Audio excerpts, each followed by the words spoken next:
Hello everyone.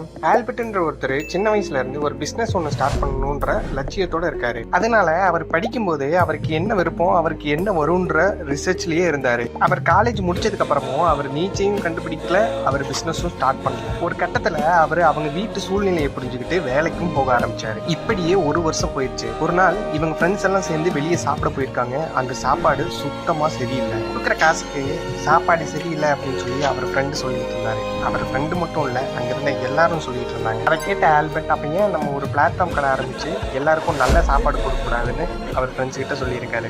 அதுக்கு அவங்க எல்லாம் கிண்டல் பண்ணி சிரிக்கவும் ஆரம்பிச்சிட்டாங்க. நீ இவ்வளவு நாள் படிச்சது ஒரு பிளாட்ஃபார்ம் கடை போடுறதுக்கு தானு சொல்லி கிண்டல் பண்ணி இது முதல்ல உங்க வீட்லயும் ஒத்துப்பாங்களான்னு கேட்டிருக்காங்க. அதெல்லாம் கொஞ்சம் கூட கண்டுக்காதவரு ஒரு சின்ன பிளாட்ஃபார்ம் கொண்டு ஒன்று ஆரம்பிச்சு எல்லாருக்கும் நல்ல சாப்பாடு கொடுத்து இன்னைக்கு 7 பிளாட்ஃபார்ம் கடைக்கு ஓனரா இருக்கு. இதை நான் ஏன் உங்ககிட்ட சொல்றேன்னா, நீங்க ஸ்டார்ட் பண்ண போற பிசினஸ் எவ்வளவு பெருசா இருந்தாலும் சரி, எவ்வளவு சின்ன பிசினஸா இருந்தாலும் சரி, நம்பிக்கையோடு ஸ்டார்ட் பண்ணுங்க. நீங்க படிச்ச படிப்புக்கும் நீங்க பண்ண போற பிசினஸ்க்கும் கொஞ்சம் கூட சம்மந்தம் இல்லைன்றதை கொஞ்சம் புரிஞ்சுக்கோங்க. வீடியோ பிடிச்சிருந்தா சப்ஸ்கிரைப் பண்ணிட்டு பிசினஸ் பண்ணணுன்ற உங்க ஃப்ரெண்ட்ஸ்க்கு மறக்காம ஷேர் பண்ணிவிட்டுருங்க.